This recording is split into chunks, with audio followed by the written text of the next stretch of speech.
नमस्कार साथियों, मैं सागर चौधरी आप सभी का स्वागत करता हूं आपके अपने YouTube चैनल मिस्टर सागर चौधरी CISF पर। आज की इस वीडियो में हम पढ़ने वाले हैं फ्यूचर इंडेफिनिट टेंस। इससे पहले हम 2 टेंस कवर कर चुके हैं और उसके प्रैक्टिस क्वेश्चन भी हम कर चुके हैं, है ना। प्रेजेंट इंडेफिनिट हमने पढ़ लिया, पास्ट इंडेफिनिट पढ़ लिया और आज की इस वीडियो में मैं आपको पढ़ाने वाला हूँ फ्यूचर इंडेफिनिट, ठीक है ना। तो आज की इस वीडियो को बिना देरी किए हुए स्टार्ट करते हैं, ठीक है ना। तो फ्यूचर इंडेफिनिट टेंस, किसी भी टेंस को पढ़ने से पहले मैं आपको पहले भी बताया था कि उसकी आइडेंटिफिकेशन यानी कि उसकी पहचान पता होनी क्या है आपको जरूरी है, ठीक है ना। अगर आपको पहचान नहीं पता देन उसके बाद करोगे क्या आप, है ना। पहचान नहीं पता, रूल लगाओ, जो कई इसमें हैज लगा के देखोगे, डिड लगा के देखोगे, डू या डज लगा के देखोगे। तो सबसे पहला जो आपका वर्क है वो क्या होना चाहिए, किसी भी सेंटेंस को देखते ही माइंड में पता होना चाहिए कि ये है कौन से टेंस का, देन उसके बाद आप रूल को लगाना, ठीक है ना। सेंटेंस कभी भी मिस्टेक नहीं होगा। तो सबसे पहले हम इसकी आइडेंटिफिकेशन देख लेते हैं फ्यूचर इंडेफिनिट की, ठीक है ना। तो जिन वाक्यों की क्रिया के अंत में गा, गी, गे आदि वह शब्द आते हैं तो क्या कहलाता है, हमारा फ्यूचर इंडेफिनिट टेंस कहलाता है। कोई भी सेंटेंस बोलेगा आपको आपके सामने, ठीक है ना, बस उसकी क्रिया के, है ना, वर्ब के लास्ट में क्या मिलना चाहिए आपको, या तो गा या फिर गी या फिर गे, ठीक है ना। तो वो सेंटेंस कहलाएगा हमारा फ्यूचर इंडेफिनिट टेंस का, ठीक है। अब कहने लगे भैया एक एग्जांपल बता दो तो मजा ही आ जाएगा बात में, ठीक है ना। तो एग्जांपल देख लो जी, वह स्कूल जाएगी, ठीक है ना। ये सेंटेंस है, जाना क्या है, हमारी वर्ब है और क्रिया के अंत में आपको क्या वर्ड मिल गया, गी वर्ड मिल गया, ठीक है ना। तो सेंटेंस कौन सा हो जाएगा हमारा, फ्यूचर इंडेफिनिट टेंस का हो जाएगा। आई होप अब आप किसी भी सेंटेंस, किसी भी क्या फ्यूचर इंडेफिनिट का कोई भी सेंटेंस बोल रहा कोई भी आपको, तो आप उसको बता देंगे कि ये फ्यूचर इंडेफिनिट का है या फिर नहीं। क्यों, क्योंकि 3 आइडेंटिफिकेशन है, या तो आपको गा मिलेगा या गी या गे, ठीक है ना। इन तीनों को देख लेना, अगर ये 3 वर्ड मिलते हैं वर्ब के लास्ट में तो सेंटेंस हमारा फ्यूचर इंडेफिनिट का है, ठीक है ना। देन इसके बाद हम क्या पढ़ेंगे, रूल्स पढ़ेंगे। रूल्स क्यों पढ़ने जरूरी है, क्योंकि देखो आप हिंदी से इंग्लिश ट्रांसलेशन करोगे और रूल की हेल्प से कर पाओगे, ठीक है ना। तो चलिए रूल को क्या करते हैं, रूल को समझते हैं हम, ठीक है ना। हेडिंग डाल लेते हैं रूल्स। तो रूल्स हेडिंग डालने के बाद फर्स्ट रूल आता है हमारा कौन सा, अफर्मेटिव रूल आ गया जी।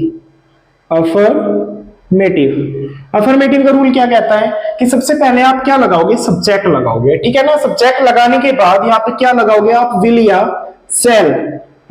सेल, उसके बाद वर्ब की फर्स्ट फॉर्म प्लस ऑब्जेक्ट, ठीक है ना। जैसे कि एक एग्जांपल देख लेते हैं, अभी इस रूल को इंप्लीमेंट करके दिखाता हूं मैं आपको एक सेंटेंस में, ठीक है ना। देन आपके उसके बाद आपके समझ में आ जाएगा। जैसे कि एग्जांपल ले लेते हैं, नौकर कमरा साफ कर रहा होगा, ठीक है ना, रहा होगा नहीं सॉरी, है ना। कमरा साफ करेगा, रहा होगा तो अभी फ्यूचर इंडेफिनिट में चला जाएगा, जो कि अभी आपने पढ़ा नहीं, है ना, नेक्स्ट वीडियो में पढ़ोगे। तो नौकर कमरा साफ करेगा, अब करना वर्ब है और वर्ब के लास्ट में गा वर्ड मिल गया जी, सेंटेंस हो गया हमारा फ्यूचर इंडेफिनिट। ये तो जी समझ में आ गया, इसको ट्रांसलेट कैसे करें, है ना, how can we translate any sentence जो फ्यूचर इंडेफिनिट टेंस। तो देखो रूल की हेल्प से करेंगे। सबसे पहले आप सब्जेक्ट लगा दो, सब्जेक्ट क्या है इसमें, नौकर है, तो नौकर की इंग्लिश क्या हो जाएगी, द सर्वेंट। उसके बाद कंफ्यूजन क्रिएट होगा जी आपके माइंड में, जैसे कि विल या सेल में से क्या लगा हुआ है ना। आज ही विल कहां पे लगाओगे, सेल कहां पे लगाओगे, तो मैं 2 चीजें लिखवा देता हूं आपको नोट करवा के। नोट में आप 2 चीज लिखना कि अगर हमारा सब्जेक्ट आई या वी में से कुछ भी हुआ, ठीक है ना, आई और वी के साथ ऑलवेज आप किसका यूज करोगे, सेल का यूज करोगे। और अदर वर्ड कुछ भी आ जाए उसके साथ आप विल का यूज करोगे, ठीक है ना। क्या कहा मैंने, आई और वी हमारा सब्जेक्ट के रूम में होगा तो सेल का यूज करोगे। और अदर वर्ड में कुछ भी है, जैसे अदर वर्ड में क्या आ गया, हमारा राम आ गया, किसी व्यक्ति का नाम आ गया, वह हो गया, तुम हो गया, वे हो गया, उनके साथ आप विल का यूज करोगे। यहाँ पे सिंगुलर और प्लूरल का खेल नहीं है कि सिंगुलर के साथ हमने विल का यूज कर लिया, प्लूरल के साथ हमने सेल का यूज कर लिया, ठीक है ना, ऐसा नहीं है इसमें क्या है, आई और वी के साथ सेल का यूज करोगे और अदर वर्ड कुछ भी आ जाए हम उसके साथ किसका यूज करेंगे, विल का यूज करेंगे, ठीक है ना। तो अब यहाँ पे द सर्वेंट है सब्जेक्ट हमारा, ना तो हमारा सब्जेक्ट आई ना हमारा सब्जेक्ट वी, तो फिर क्या है जी, अदर वर्ड में आ गया और अदर वर्ड के साथ तो भैया ने बोला था कि विल लगा दो भी आंख नीच की, ठीक है ना। तो द सर्वेंट विल, उसके बाद क्या आएगा, वर्ब की फर्स्ट फॉर्म, वर्ब क्या है जिसमें साफ करना, क्या होते हैं, क्लीन, और क्या कर रहा है जी, रूम। तो सही सेंटेंस हो जाएगा the servant will clean the room. I hope आपके ये समझ में आ गया होगा, ठीक है ना। अब एक कुछ बच्चे बोलेंगे कि भैया आई के साथ हमने तो विल का यूज होते हुए भी देखा है ना। आप बोल रहे हो कि आई के साथ तो हम सेल का यूज करोगे, है ना, सेल का यूज करेंगे। तो फिर वो मैटर क्या है, हमने बुक में भी पढ़ा है जैसे कि आई के साथ विल का यूज बहुत टाइम में देखा है, तो वो लास्ट में डिस्कस करूंगा मैं, ठीक है ना। पहले चारों रूल्स पढ़ लेते हैं इसके जो सिंपल है एकेडमिक के, ठीक है ना। देन उसके बाद हम क्या करेंगे, वो जो एडवांस रूल है हमारा कि आई के साथ विल का यूज कैसे करना है वो मैं समझाऊंगा, ठीक है ना। पहले आप ये चार रूल्स पढ़ लो, अफर्मेटिव, नेगेटिव, सिंपल और डबल, ठीक है ना। नेक्स्ट रूल की ओर चलते हैं। नेक्स्ट रूल क्या है हमारा, नेगेटिव। नेक्स्ट रूल है नेगेटिव, रूल नंबर 2। रूल तो पढ़ा ही हुआ है ना, रूल नंबर 2। अच्छा, रूल का नाम क्या है जी, नेगेटिव। नेगेटिव सेंटेंसेस क्या होते हैं, ऐसे सेंटेंसेस जिसमें नई वर्ड आ जाए। तो सब्जेक्ट लगा दो विल या सेल, बस क्या पुट करना जी, एक्सट्रीम नोट प्लस वर्ब की फर्स्ट फॉर्म, फिर ऑब्जेक्ट लगा देना। एग्जांपल देख लो जी, मोर जंगल में नहीं नाचेगा। मोर जंगल में नहीं नाचेगा, जंगल में नहीं नाचेगा तो फिर कहां नाचेगा है भाई, जंगल में नहीं नाचेगा तो कहां नाचेगा। चलो जी बनाते हैं ना। सबसे पहले क्या लगा दो, सब्जेक्ट। सब्जेक्ट क्या है इसमें, मोर, तो द पिकॉक, है ना, स्पेलिंग आती होगी, ठीक है ना, द पिकॉक। देन उसके बाद विल या सेल में से लगना, ना तो हमारा सब्जेक्ट आई है ना वी है, तो सेल का यूज हम नहीं करेंगे, नेवर। यहाँ पे किसका यूज करेंगे जी, विल का। तो द पिकॉक विल, देन उसके बाद किसका यूज करोगे, नोट का। और फिर नाचेगा, नाचने की क्या होती है, dance in the forest, dance in the forest. The peacock will not dance in the forest, ठीक है। मोर जंगल में नहीं नाचेगा, नाचेगा से एक सेंटेंस भी बना लेते हैं, नाचने से। गब्बर नहीं नाचेगा, है, गब्बर नहीं नाचेगा। वैसे भी ये सॉन्ग क्या चल रहा है, ट्रेंडिंग में चला हुआ है अभी फिलहाल, गब्बर नहीं नाचेगा। तो जी गब्बर बना लो, है, कोई गब्बर मत बोल देगा इसको, ठीक है, बेचारा इसका नाम ऐसा है ना, कभी गोबर वोबर कर दो इसको, तो जी क्या हो जाएगा, Gabbar. It's Gabbar, it's not गोबर, ठीक है ना, इट्स गब्बर, ठीक है ना। तो गब्बर विल नॉट डांस। तो जी वो जो गाने में चला हुआ है ना कि गब्बर भी नाचेगा, तो गब्बर गब्बर नहीं नाचेगा, ठीक है ना, सेंटेंस ही बन गया। तो द गब्बर बोलता हूँ मैं, इसका नाम बेचारे का पहले खराब है, मैं कुछ और खराब कर दे रहा हूँ, है ना।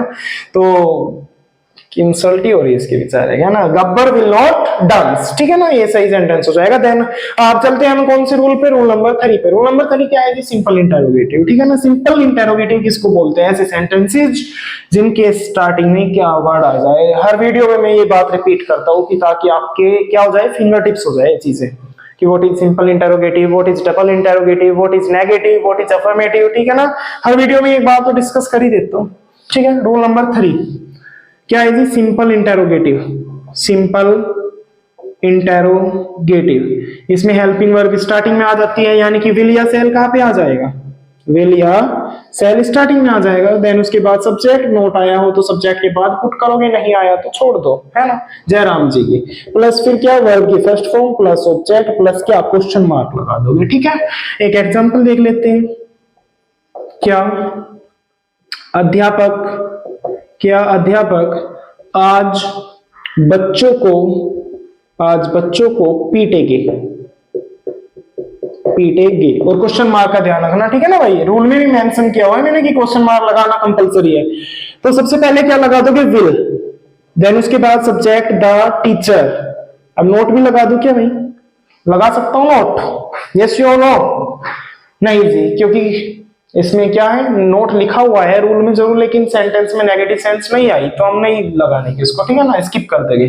तो विल द टीचर, और देन उसके बाद पीटने की क्या होती है, बीट द चिल्ड्रन, और कभी भी बच्चों को चिल्ड्रंस मत कर देना, है ना, ये भी समझने की बात है। एक वर्ड होता है हमारा चाइल्ड और एक वर्ड होता है हमारा चिल्ड्रन, ठीक है ना। बच्चों को आ गया, बहुत सारे बच्चे हैं तो यहाँ पे स्टूडेंट्स क्या कर देते हैं, चिल्ड्रंस कर देते हैं भाई। एक बच्चे के लिए चाइल्ड लगाते हैं, चिल्ड्रन माने अपने आप में क्या दिखाता है, क्या शो करता है अपने आप में कि ये प्लूरल है, ठीक है ना, चिल्ड्रन प्लूरल वाला है, उसमें ऐसे लगा के प्लूरल बनाने की कोई भी जरूरत नहीं है। तो जी will the teacher beat the children, not childrens, ठीक है ना, ओनली चिल्ड्रन। और कब, आज, तो क्या हो जाएगा, टुडे हो जाएगा। देन उसके बाद क्वेश्चन मार्क पुट कर दोगे, ठीक है ना। आई होप ये रूल भी आपके समझ में आया होगा। अब चलते हैं रूल नंबर 4 की, और रूल नंबर 4 है हमारा क्या, डबल इंटरोगेटिव, ठीक है ना। आज एक एक एग्जांपल ले ले रहा हूं। फिर क्या हो जाता है कि वीडियो लंबी बन जाती है, ठीक है ना, देखने में कुछ स्टूडेंट्स को प्रॉब्लम होती है। रूल से भी आई होप आया होगा आपके समझ में, ठीक है ना। रूल नंबर 4 की ओर चलते हैं। रूल नंबर 4 क्या है? Double interrogative. और इसके बारे में खास बात क्या बताई हुई है मैंने? डबल इंटेरोगेटिव, इसके बारे में बताया मैंने। अगर किसी ने सिंपल का यूज सिंपल रूल याद कर लिया ना, सिंपल इंटेरोगेटिव वाला, ठीक है ना, तो डबल का अपने आप याद हो जाएगा जी। वो कैसे है ना, आई डब्ल्यू लगा दोगे शुरू में। बाकी जो पिछला रूल पढ़ा ना हमने, रूल नंबर 3 सिंपल इंटेरोगेटिव का, एज इट इज है उसके जैसा, ठीक है ना। तो यहाँ पे क्या लगा दोगे? सबसे पहले आई डब्ल्यू, देन उसके बाद विल या सेल, फिर क्या लगा दोगे जी? सब्जेक्ट लगा दोगे। नोट आया हो तो उसको यहाँ ठूस दो, नहीं आया तो छोड़ दो। वर्ब की first form plus object plus question mark, ठीक है जी। एक एग्जांपल देख लेते हैं। वह आज क्यों नहीं नहाएगी? वह आज क्यों नहीं नहाएगी? देख ले भाई कैसा क्वेश्चन पूछा है। क्यों नहीं नहाएगी? भाई मर्जी है, सर्दी लगी हुई है, सर्दी का मौसम भी चल गया वैसे भी। तो वह आज क्यों नहीं नहाएगी, सबसे पहले क्या लगा दोगे? इंटेरोगेटिव वर्ड, तो वाई, देन उसके बाद विल या सेल में से एक वर्ड आ जाएगा, है ना। फिर क्या लगाओगे यहाँ पे? वह की इंग्लिश सब्जेक्ट ही हो जाएगा, है ना। अब की बार तो आ गया जी, नोट है ना, नोट आ गया। तो नोट को अब की बार क्या नहीं करेंगे? स्किप नहीं करेंगे, है ना, इसको पुट कर दो अब की बार। तो वाई विल ही नॉट, भाई एक मिस्टेक होगी मेरे से, है ना। क्या यहाँ पे ही इसको क्या कर दिया मैंने? मेल बना दिया फीमेल से। बेचारी थी ये क्या, लड़की थी, और इसको लड़का बना दिया। कैसे? क्योंकि ही का यूज कहाँ पे होता है? मेल के लिए होता है। फॉर मेल वी यूज क्या? ही। एंड जो लड़की के लिए किसका यूज करते हैं? सी का यूज करते हैं। तो यहाँ पे क्या आना चाहिए था? सी आना चाहिए था। तो लड़के तो रोज नहावे हैं, बेचारी नहीं नहीं नहाती, उनके लिए लगना चाहिए था। तो वाई विल सी नॉट, क्योंकि बॉयज बेचारे बुरा मान सकते हैं, ही लगते हैं, क्योंकि लिखा हुआ तो नहीं नहाएगी, और भैया ने यूज किसका कर दिया? ही का यूज कर दिया है। तो ये तो सरासर क्या हो जाती है? नाइंसाफी हो जाती है बॉयज के साथ आज, है। बेचारे तो डेली नहाते हैं। तो why will see not, then उसके बाद क्या आएगा? बात, और फिर टुडे, देन उसके बाद क्वेश्चन मार्क का कंपलसरी ध्यान रखना है ना। चारों रूल्स हो गए जी हमारे कवर। अब बचा क्या है? प्रैक्टिस सेंटेंसेस तो मैं लेके आऊंगा जी फिर बाद में, इससे नेक्स्ट वाले पार्ट में। अब जो आपका एक डाउट बचा हुआ था कि भैया हम बुक में देखते हैं आई के साथ किसका यूज करते हैं? विल का यूज करते हैं, वो क्या लफड़ा है जी मैटर। अच्छा, एक सेंटेंस है आई सेल किल हर। एक सेंटेंस लिखा है मैंने, आई विल किल हर। अब दो सेंटेंस लिख दी थी मैंने। अब जो मैंने रूल पढ़ाया आपको, विल और सेल वाला कॉन्सेप्ट, तो उसके अकॉर्डिंग तो फर्स्ट सेंटेंस ही है बिल्कुल, आई सेल किल हर, मैं उसको मारूंगा। और मारूंगा भी किसको? हर आया हुआ है, अब हर देख लो किसके लिए लगाते हैं, ठीक है ना। आई सेल किल हर, मैं उसको मारूंगा। नेक्स्ट सेंटेंस लिखा है मैंने, आई विल किल हर, मैं उसको मारूंगा। दोनों सेंटेंस की हिंदी कुछ ऐसी बनेगी, है ना। फिर what is the difference between these two sentences? चलो जी देखते हैं। अब यहाँ पे कभी भी ऑपोजिट हो जाए, अपोजिट का मतलब क्या है कि भैया ने बोला था आई और वी के साथ सेल का यूज करोगे, हमने किसको ठाके पटक दिया? विल को। अब पता है इन दोनों सेंटेंस का क्या मतलब है? पहले सेंटेंस का मतलब है आई सेल किल हर, मैं उसको मारूंगा। अब भाई कुछ दिनों बाद मुझे तरस आ गया बेचारी पे, तो मैं उसके नहीं मारने का है, उसे नहीं मारने का, छोड़ भी सकता हूँ। पॉसिबिलिटी बनी हुई है कि मैं उसको मार भी सकता हूँ, छोड़ भी सकता हूँ, ठीक है ना। वो मेरी इच्छा के ऊपर डिपेंड है। मेरा मूड चेंज हो गया तो मैं नहीं मारने का, वैसे तो मैं बोल तो रहा ही हूँ कि मैं उसको मारूंगा, ठीक है, ये तो बात ठीक है। लेकिन भाई साहब अगर मैं किसी को कमिटमेंट कर दिया, क्या कर दिया जी कमिटमेंट, मैं बोल दिया उसको I will kill her. I will kill हर के बोलते ही सार क्या होगा? मैं उसको जरूर मारूंगा। भाई साहब तू रो, कोई रोक मुझे, आंधी आओ तूफान आओ कुछ भी हो जा, उसे जरूर मारूंगा। चाहे फिर जेल क्यों ना हो जाओ, चाहे फिर फांसी क्यों ना हो जाओ, मैं उसे जरूर मारूंगा। इसका मीनिंग निकलेगा ये हिंदी में, ठीक है ना। तो देखा एक वर्ड से कितना चेंजेस आया सेंटेंस में। पहले में तो बेचारी की जान भी बच गई थी, लेकिन सेकंड सेंटेंस में क्या हुआ है? उसकी जान ही ना बची भाई। सेकंड सेंटेंस में तो उसे क्या मरना पड़ेगा, तय है 100%। हाँ जी मरना पड़ेगा। तो किसी ने बोल दिया आई विल किल हर, है ना, मैं उसको मारूंगा, मरना पड़ेगा, ये तय है 100%। हाँ अगर मैं बोल देता हूँ आई सेल किलर, तो 1% जान बच सकती है, ठीक है ना, ये हो सकता है। अब वो पॉसिबिलिटी है इसमें, है ना। लेकिन अगर ये बोल दिया ना आई विल किल हर, मैं उसको जरूर मारूंगा। आई विल ड्रिंक मिल्क, मैं दूध पीऊंगा, भाई कुछ ही हो जाओ, है ना, मिल्क मुझे जरूर ड्रिंक करना है, इसका मतलब हो गया, है ना। जैसे कि एक आधा एग्जांपल और लिख लो, द हंटर, द हंटर के साथ तो विल का यूज होता है क्योंकि अदर वर्ड में आ गया, लेकिन द हंटर के साथ अगर सेल का यूज कर दिया, है ना, अब इसमें भी ऑपोजिट सेंस आ गई। आई के साथ तो पढ़ लिया, द हंटर के साथ बोलोगे कि भैया विल का यूज होता है, लेकिन मैं सेल का यूज कर रहा हूं, the hunter shall kill the deer, है ना, शिकारी हिरन को मारेगा, ऐसे नहीं निकलेगा इसका मीनिंग, ठीक है ना। इसमें क्या, जब भी ऑपोजिट आ जाता है, यानी कि जहां पे विल का यूज करना होता है वहां पे सेल का करोगे, जहां पे सेल का यूज होता है वहां पे विल का यूज करोगे, तो आप उसकी हिंदी में एक वर लगा देना अवश्य, ठीक है ना। तो इसकी हिंदी क्या निकलेगी, मैं उसे अवश्य मारूंगा, मैं उसे अवश्य मारूंगा। और यहाँ पे क्या हो जाएगा, मैं उसे मारूंगा, मैं उसे मारूंगा। अब जैसे हंटर वाला सेंटेंस बोला मैंने, है ना, क्या बोला, the hunter shall kill the deer, deer भाई दो है, एक पहले भी डिस्कस किया हुआ है मैंने, अभी नहीं करता, वीडियो देखते नहीं तुम। The hunter shall kill the deer, अब इसमें क्या आ गया, सेल आ गया जी, लगना क्या था, विल लगना था, ऑपोजिट हो गया, तो इसकी हिंदी क्या निकलेगी, शिकारी हिरन को अवश्य मारेगा, ठीक है ना। हिरन को जरूर मारेगा, चाहे वो खरगोश को छोड़ दियो, बकरे कटड़े को छोड़ दियो, पर एक बार किसे जरूर मारेगा, हिरन को जरूर टपका होगा उसका, है घर पे मन सा बना के चल दिया, काला सेल लगा दिया मैंने, तो है तो मरना तय है इंसान, है। अगर बिल लगाता हूं तो भाई क्या लगेगा, मेरा मूड नहीं कर रहा भाई हिरन को मारने को, है, मैं खरगोश को मारूंगा, वो छोटा सा नन्हा सा, तो उसे मार दूंगा, ठीक है ना। आई होप आपके समझ में आया होगा, जितने डाउट्स की बचे होंगे वो इसके प्रति, किसके प्रति थी, आई और वो विल और सेल के लिए, ठीक है ना, कि भैया आई के साथ विल का यूज कहां पे करते हैं, वो सारे डाउट आज क्लियर हो गए आपके, ठीक है ना। अगर कुछ भी डाउट बचा हुआ है आपका तो आप वीडियो के लास्ट में क्या कर दे, पहले वीडियो को देखें, जो भी डाउट है वो कमेंट कर दे, ठीक है ना। मिलते हैं हम नेक्स्ट वीडियो में, तब तक के लिए धन्यवाद।